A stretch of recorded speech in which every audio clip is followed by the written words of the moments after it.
Welcome to the It Matters podcast. I'm your host, Walter Perez, and let's dive in as we help you grow your mindset and elevate your leadership.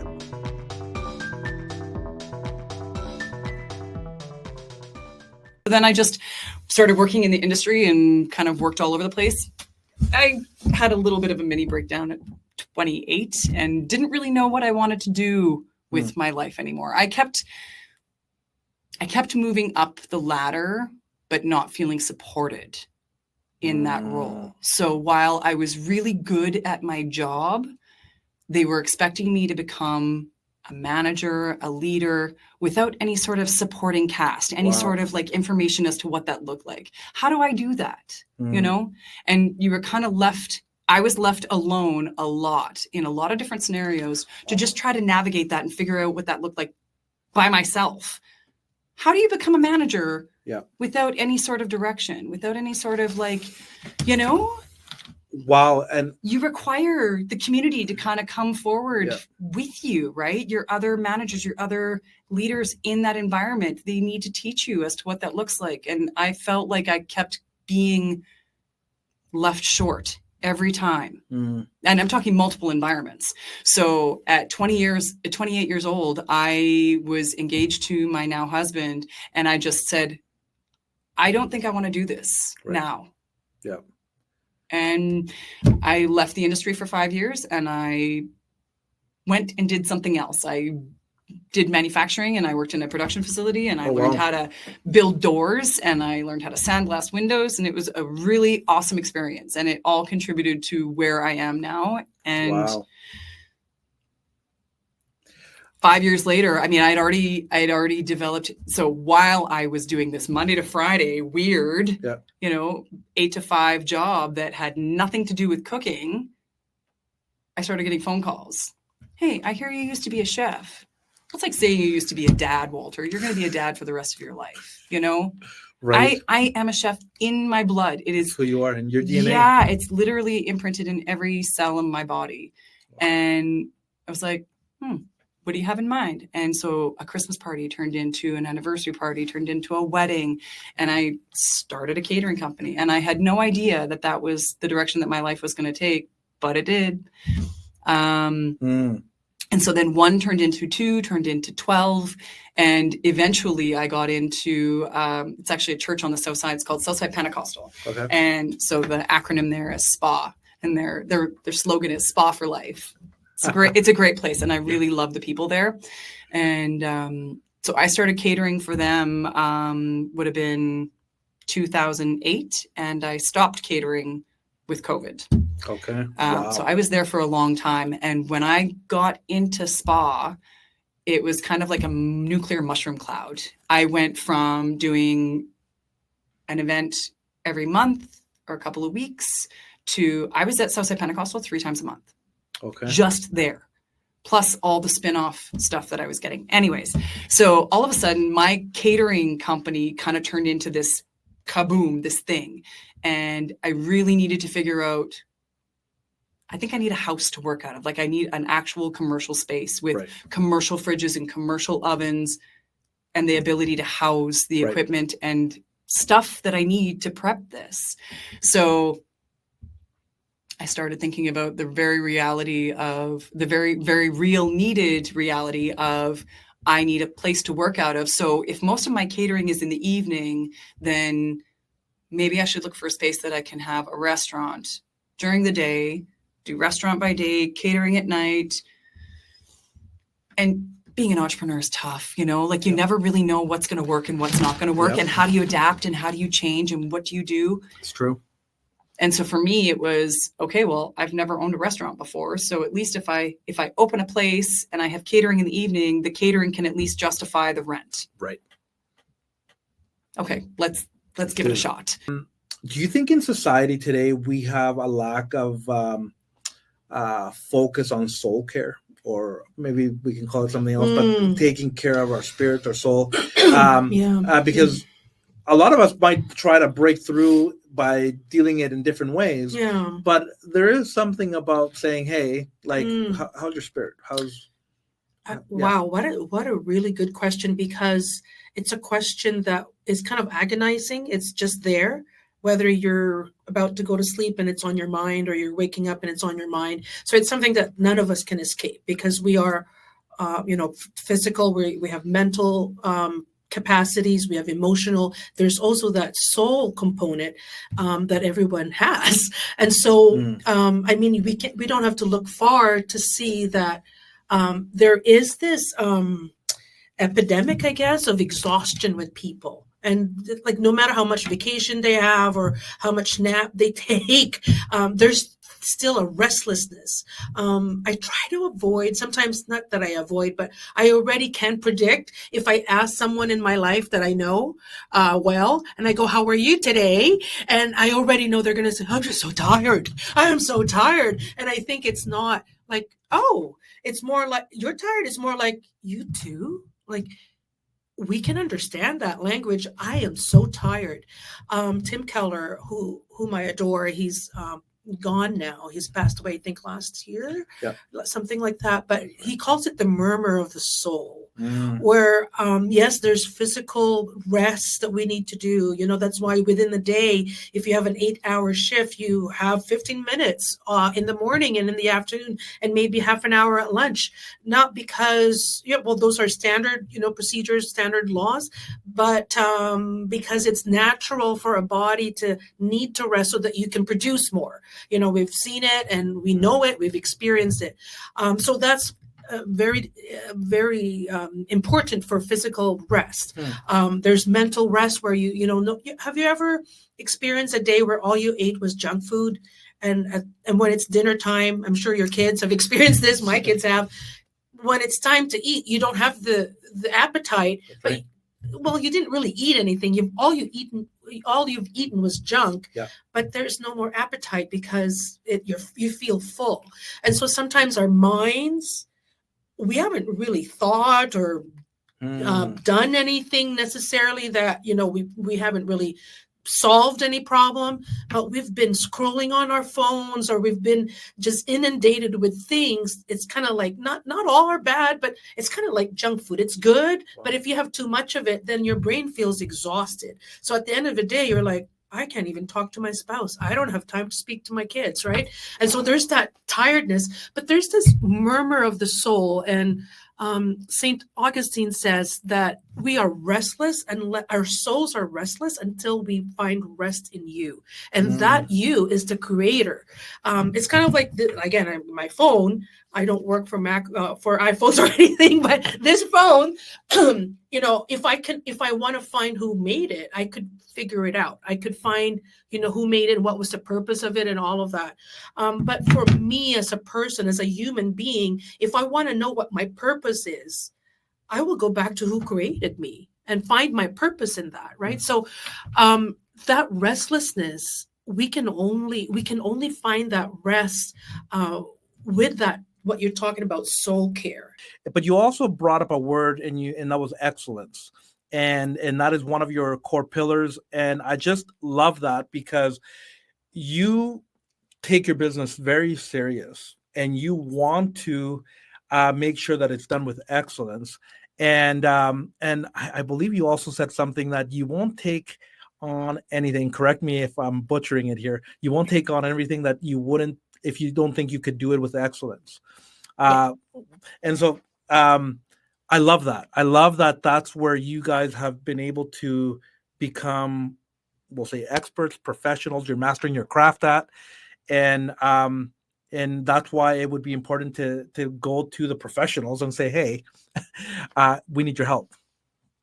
Yes. And excellence, delivering at a standard of excellence, is something for Rebecca and I that is, it is a non-negotiable. It is of the utmost importance to us. And when we're working with a client, we love to feel and almost integrate ourselves as part of their business, in the sense that, we want them to feel that we truly are invested, because we 100%, we care about them, about what they're doing, and about the excellent delivery of an event experience.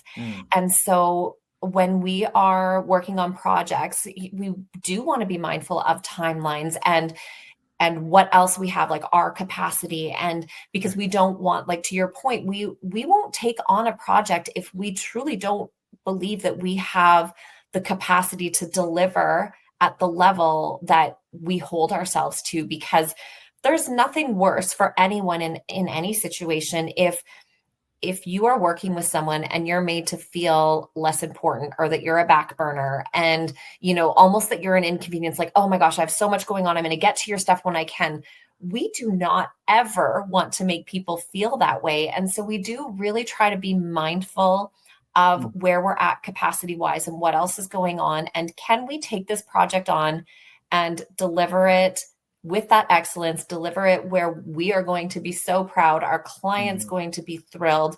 And if not, then the answer is no. As much as we may want to take it on, we would never take on a project and under deliver and be embarrassed or like ashamed of what we've been able to do. Like we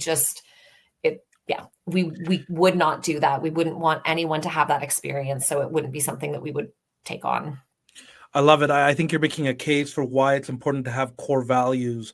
We talk about these boring things sometimes, mission statements, vision statements, all that. But when we do it well, and when we put the appropriate time into creating the proper culture in our business, as leaders, then you're able to know when the right time to say no is.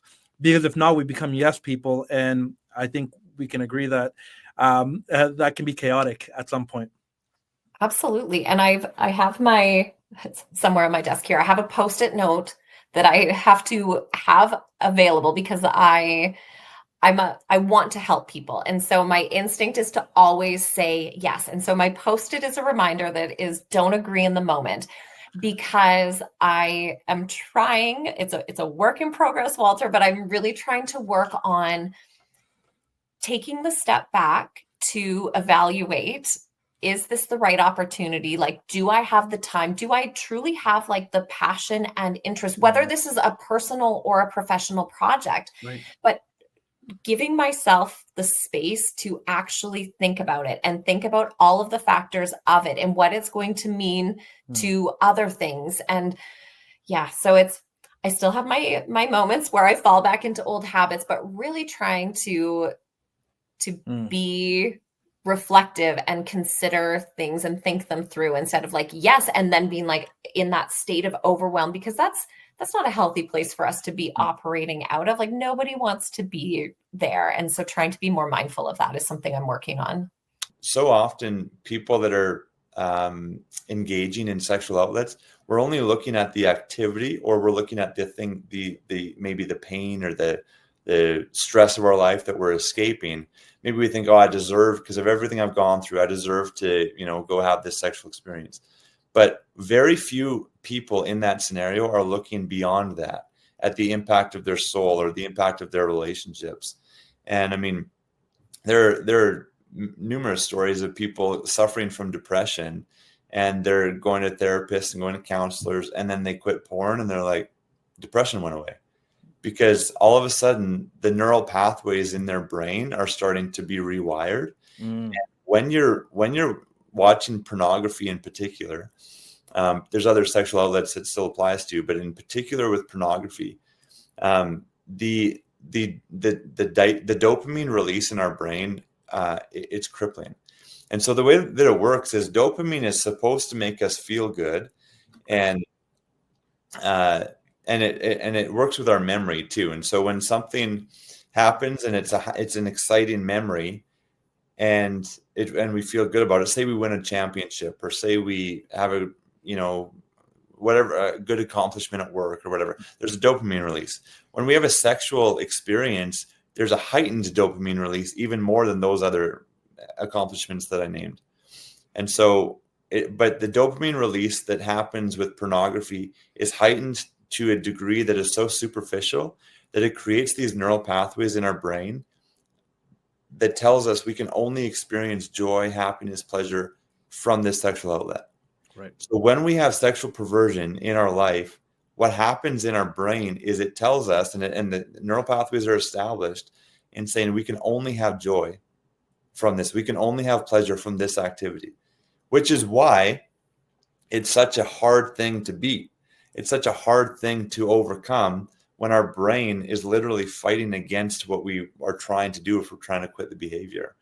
And so many people have experienced just so much more joy when they quit sexual sin, and so much richness of relationship and peace and even purpose, right? Like for me, I'll speak to that. I used to say, like, nobody's impacted by my life. I'm insignificant. I don't matter. I quit porn. All of a sudden, it's like within 2 months, I had like 20 new friends. I was starting to, write stuff, put content out there. I had purpose in my life. It was crazy, the difference. And so, yeah, there's a real reason why sexuality is so important for us, and sexual perversion is so important to overcome, apart from simply the spiritual reason. That's wild. Can you remind me here? I believe I've heard you shared like the stat of like when you compare the high that you get out of sexual release with cocaine, like there is they're very similar. But can you explain that, because you have a real good way of explaining that? Yeah, so I got this from Dr. Ted Fensky in Edmonton, and I used to co-host the Pure Victory podcast. So I think it's episodes 44, 45, something like that. There's 2 episodes with Dr. Ted. But on there, he talks about the dopamine effect with porn versus cocaine and drugs in general. But essentially, the cocaine the dopamine release with cocaine spikes so high and makes it so addictive. But then after, say, 20 minutes, it crashes. And so you need another hit. Porn, it doesn't make the dopamine spike go as high. It makes it high, like it's still superficially high, but not as high as cocaine, but it can last for hours. And that's why even like a week or 2 ago, a guy was like, man, I could watch porn for 6-8 hours. I'm like, man, me too. I remember the sun coming up. I was watching porn all night long, and it just lasts for hours. And so think about the effect of that on your brain. When it's constantly pumping out a superficial amount of dopamine and forming these neural pathways, establishing them to the point where you can't experience joy or peace or pleasure from anything else in your life. It's so crippling. That's wild, hey? So I wanted to kind of adjust our conversation a little bit, because I've been thinking about something in stress. Yeah. And part of it is because, and you and I were talking about this, and I've been having some crazy headaches, back problems, muscles aching.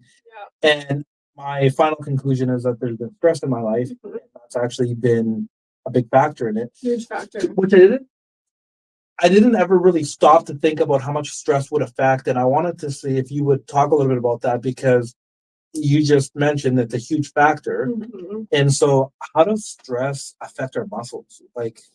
So stress will raise your cortisol levels, which is a hormone in your body that puts you in fight or flight. So if you're living at, like, say a good baseline for stress is down here, if we're living constantly here, it's not going to take much to hit our ceiling of stress that we can tolerate. So if we're constantly hitting our top level, our ceiling, your body is going to respond very negatively. It's going to get tight. You're not going to want to eat or drink anything. Your body can't expel waste because you need to rest and digest, right? That's why they call it that. Right. And if your nervous system isn't calm, the blood can't flow properly, and usually it's a slow, insidious process. As we were talking with one of our small group members who work in the hospital, you see people with heart attacks, strokes. Like, it's intense on how damaging constant stress can be if you're not dealing with it.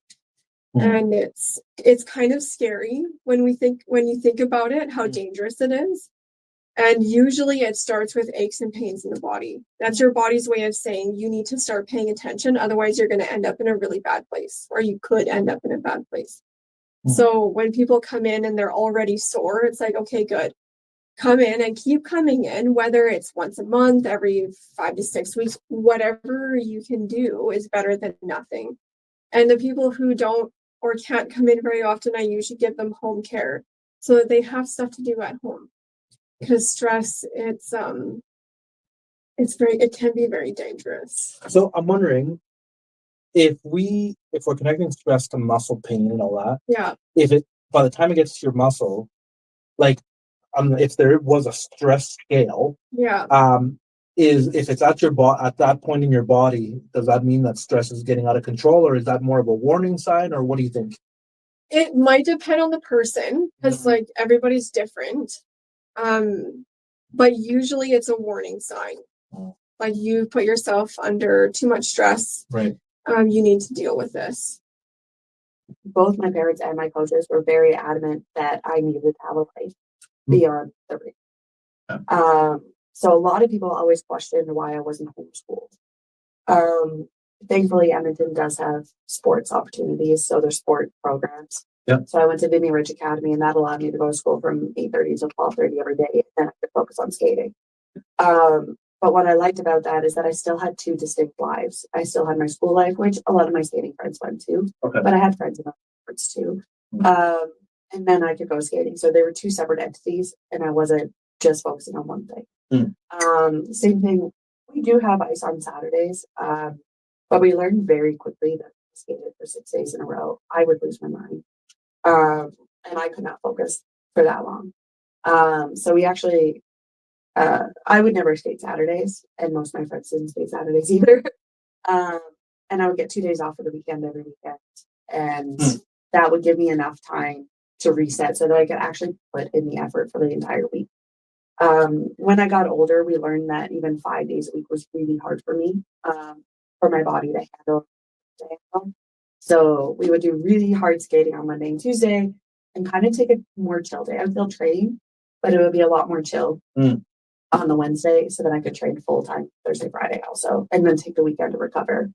So it was a lot of different things that we tried, but it was very adamant that I needed to have my schooling. My coach is so happy with me now that I'm back in school. I'm finishing my degree, and that I needed a life. And he got really excited, especially in the summers when we don't have school or other activities. When he would see me and one of my friends leave on a Friday at the rink together and show up on Monday together, because I would just spend the weekend at our house. Wow. And he thought that was something really important in our childhood growing up, but also in our skating, just to be able to have balance of lives and friends and things that you're actually passionate about side of the sport. That's interesting to me because I think we live in a culture, especially with social media and everything and Instagram, where people are showing that we got to hustle, we got to work really hard, do hard things. And I get that mentality. Yeah. But sometimes we think that that's all, and we can just work ourselves to. I've reached that point, actually. Okay.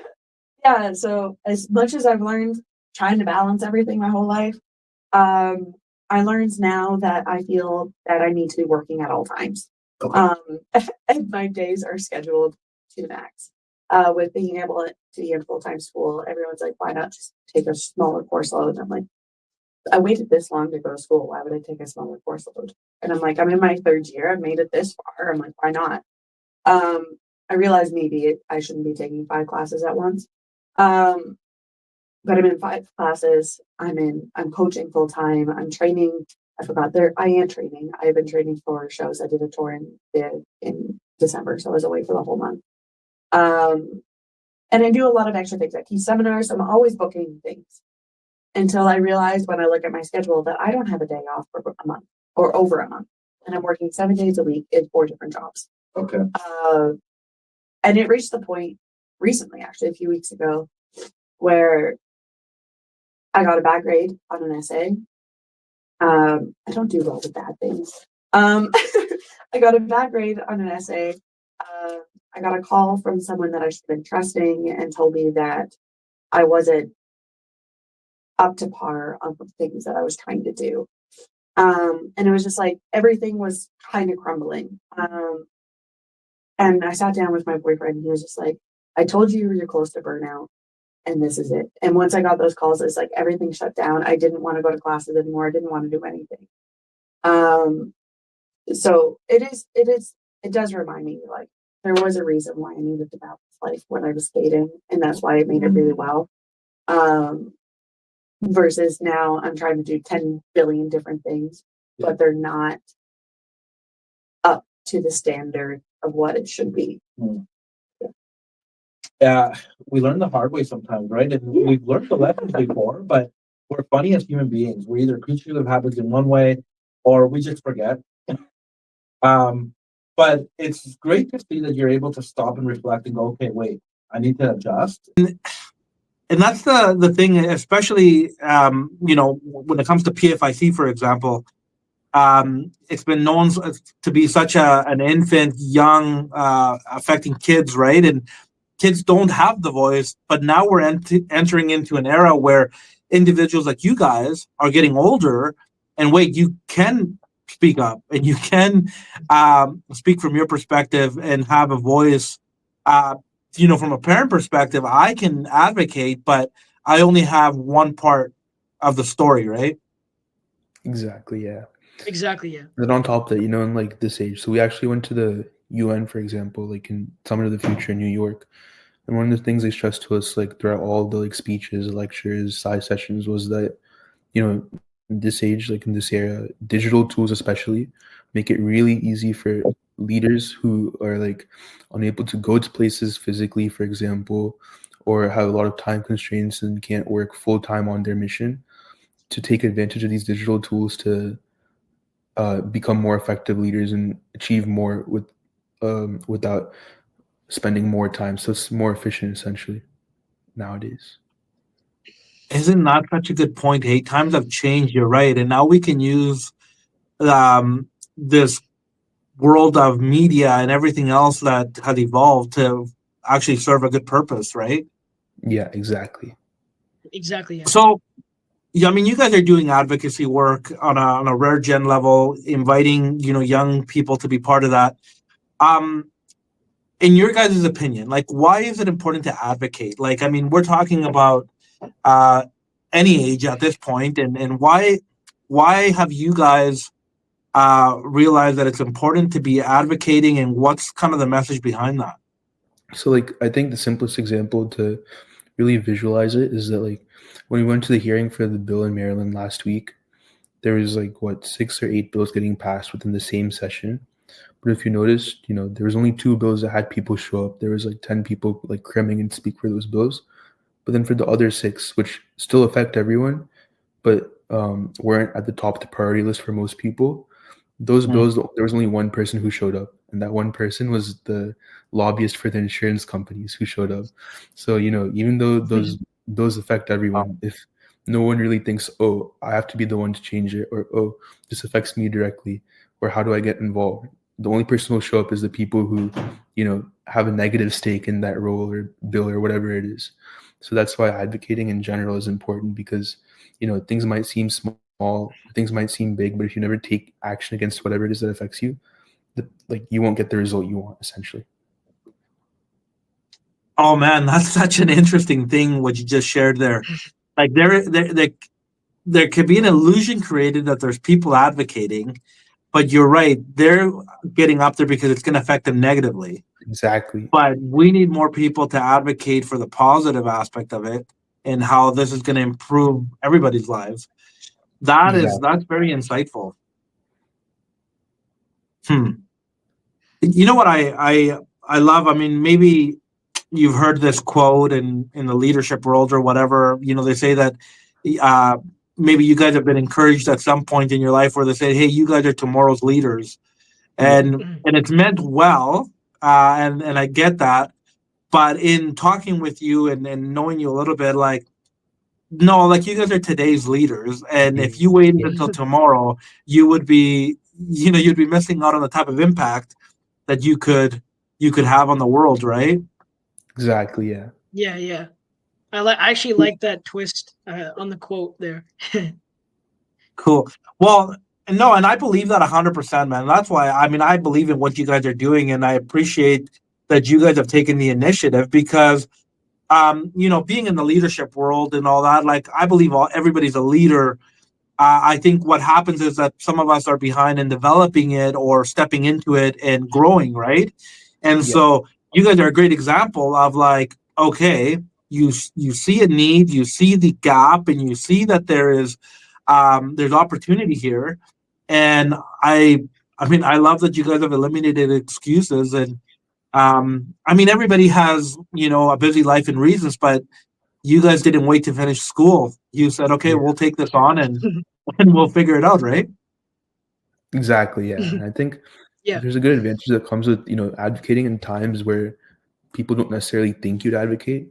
So I think that, as like a leader who's like a younger leader, like youth, member of the youth, if there's either like two responses, so usually it'll either be like really negative or it will be positive, because in these conversations where like only the insurance representative is showing up, if there's a youth, there's like someone from the youth, it's either showing us being positive because you bring the youth voice to the table, which these legislators, for example, or policymakers, whatever position they might have, when are making these decisions, they don't really get that perspective.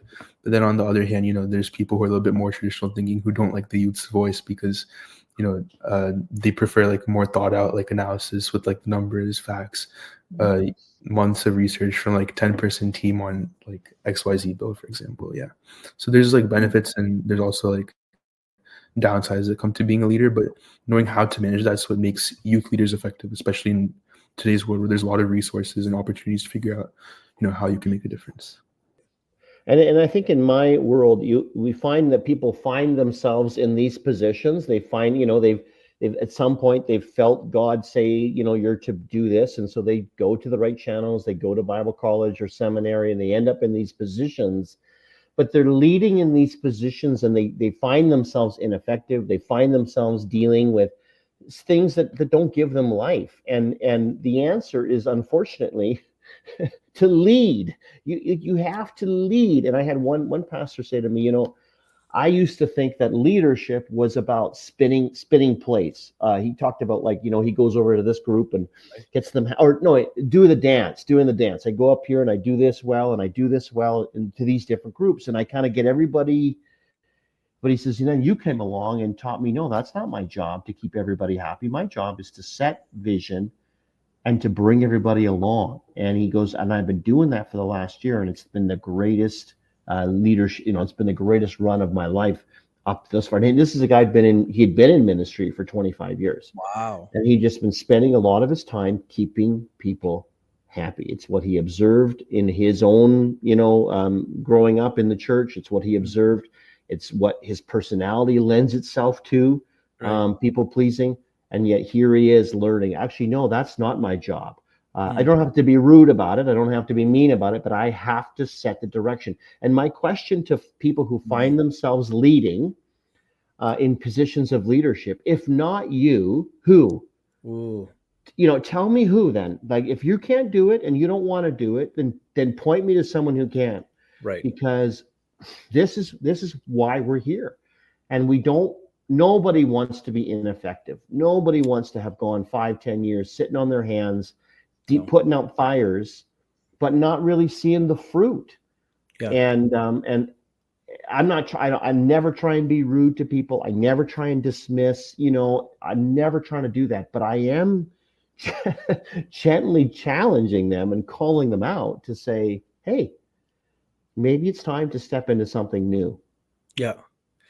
You know what I really appreciate about what you do, Jeremiah, is that, and please receive this, I see you being a leader of leaders. And I don't know if that's always been your desire, because I know you've done a lot of different roles in your life, but you must be having a lot of fun in this season of your life, and it can't be easy. But did you always want to be working with leaders? I mean, pastors are leaders. They have responsibilities over a lot of people. So has that always been the desire for you? Yeah, I mean, I use the term help the help. I heard it somewhere. I like that term. I mean, we're all supposed to be helpers. This goes back to my servant leadership axiom. But I think we should always be developing the leaders around us, always. So I spent 2 decades in pastoral ministry. Yep. And in those 2 decades, I have developed leaders. So people from the congregation who started out by saying, hey, I want to help out with this. And then I've taken them and developed them into something, okay, You're not just going to sing in my choir. Now you're going to lead worship. You're not just going to be leading worship. You're going to be running the choir now. And so we, and that's just been the thing. So when I'm sitting with leaders, people who have the position, it's no different for me, because I think everybody has a God-given destiny. Everybody's on this journey. You have a leadership role right now, but you still have a long ways to go. So do I. Of course. So the idea is, whenever we're sitting and talking, we should always be spurring one another on and challenging one another to keep moving forward. What's a gap? Let's close it. Okay, now what's another gap? Let's close it. And I don't really see a difference. I'm here to serve. That's the statement I use. And I don't care if you're whatever position you the title you have. Yeah. I'm going to serve you like I would serve anybody. Because I've had a lot of conversations with different people, and I'm thinking, how do you connect childhood trauma to adult challenges? Like, in the sense of, like, is there a connection? Like, is it very obvious that if we're having some challenges as an adult, that it'll probably be in some way connected to a childhood trauma, or am I kind of off on that? So definitely there's differing perspectives again on this. My own personal perspective, kind of where I sit, is more in the present moment. Okay. So what's your perspective on it? I can notice links. Do you think that this experience has anything to do with that experience back here, because they look similar to me? Or I might notice, hey, every 5 years this thing happens. What do you think about that? I'm not saying every 5 years this happens, so this must be where the root of the problem is. I want to explore that with people, because I think that everybody experiences life experiences differently, right? All 5 people in a car accident come out of that car accident differently. One person may be able to just process it in the moment. They were able to make sense of it even as it was happening. And there's no trauma from that. They're like, car accidents happen.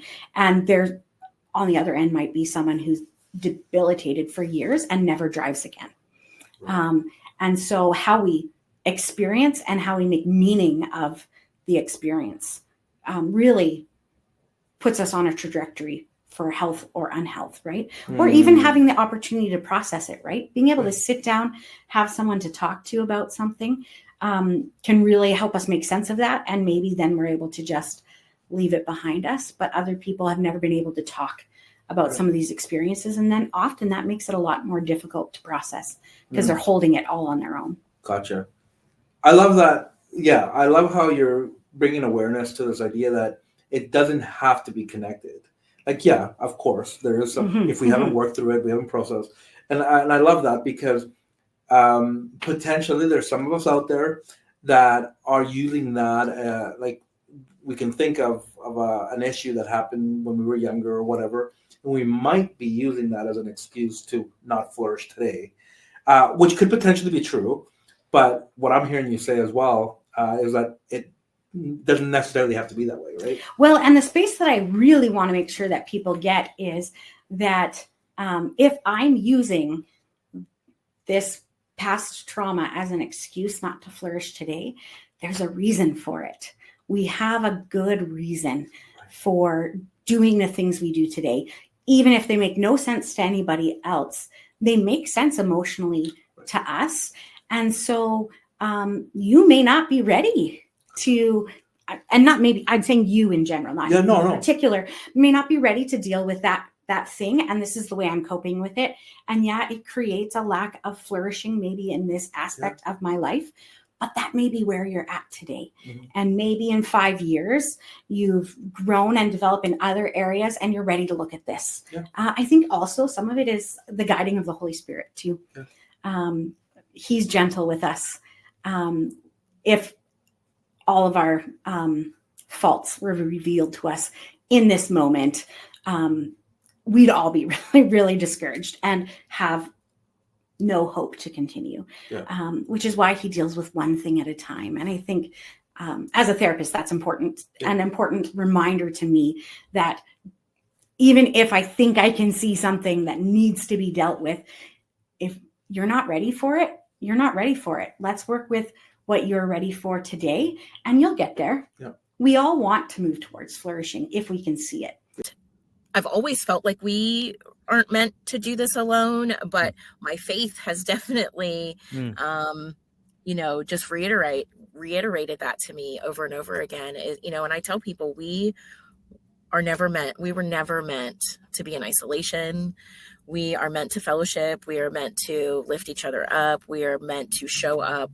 And so I think that, the development of the PFIC network is just a true testimony of that when people show up, look what happens, right? Sure, you have a person or a group of people that have an idea and a spark and a passion, but that can't be sustained unless you connect and fellowship with other people that have those same sparks and passions along the way.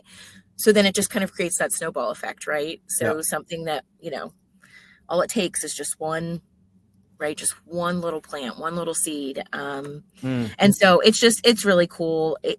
And also being part of a medical community and a parent, there are lots of times that our lives as providers ebb and flow and, can impact our availability to be able to lead, to be able to, make sure these things keep going. So in that sense, community is really important. And again, I cannot reiterate enough that I did not do this alone. All of us have had this okay, I could be all in and then I'm going to tag you out and I'm going to go on. It really has been this very, this massive group effort, because there were times even early on, I'm working on my master's degree and we're trying to start a nonprofit. There were times that I would have to, say to the other ladies, guys, I'm so sorry. I promise as soon as I get this paper done, I'll be there to help you, and then there would be times that the other ones would say, hey, I've got this going on. And so it really was this collaboration.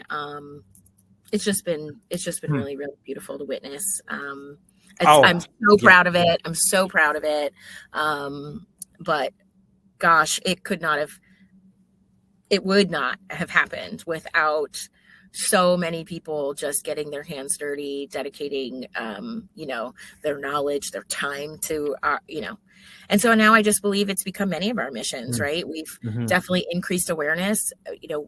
Far more people in the pediatric world know about PFIC, far more people when they get diagnoses know where to go. They're finding us, they're finding materials, they're finding education that's been created by parents for parents. And a lot of our population, they are turning into adults, right? They're crossing over into that adult population. We have adults who have PFIC and other versions, and it's just really cool to see people finding a way to connect to other people. They're not alone in their journey with PFIC. As a caregiver, as a patient, as a loved one, so it's nice. I always get excited when we get together with our PFIC network people. This is my biggest thing. When you are doing any kind of marketing, what is your ROI? What is your return on investment? What's happening? So take a look at the analytics. Say, hey, I made this post. How many people viewed this post? How many people liked it? How many engaged with it, commented on it? Did anybody share it? Did they take action like I wanted them to in my call to action where I asked them to sign up for my e-newsletter? Right. Did I get a lot of new signups based around this content? Yeah. If yes, great. Let's make more content like this because it works and it's going well. If it didn't, what did I do wrong? Where did it fall off? How can I make better content? What's a better idea? If it's not working, scrap it or retool it, revise it, make it better, make it into something that works. But always look at the analytics. Is this leading to more people going to my website? What page on my website are they going to? How good is my website? Are people actually scrolling through my website, or are they immediately hitting the back button and getting out of there? Right. Are they, looking at some of my videos that I have on my website? Are they downloading any of my, pieces that could provide more information, or any of my PDFs that I use as kind of a lead gen, right? Hey, here's my daily checklist for the top things that you should be doing on LinkedIn every day. You know? So on that note, then, if somebody's like going, man, I feel like there's so many social media apps and different platforms. Yes. Is that a strategy to then also figure out what you should be on, shouldn't be on? Or would you say, hey, you got to try them all? Like I said, you can't be everything to everybody, right? You're not everybody's cup of tea. Some people like Red Bull, some people like espresso, you know, so find your audience. Right. And then where are they? So what platform do you like to use? Because that's going to matter. Gotcha. If you're somebody who loves to be on Instagram, you know, but hates LinkedIn, don't put your on LinkedIn. But maybe you are business to business. Maybe that's where your marketing needs to be. Maybe you need to be on LinkedIn. And then that's going to take a mindset shift where you're going to have to say, this is something that I need to do for my business.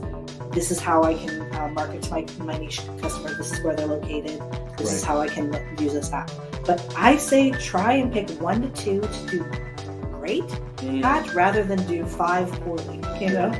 Great advice.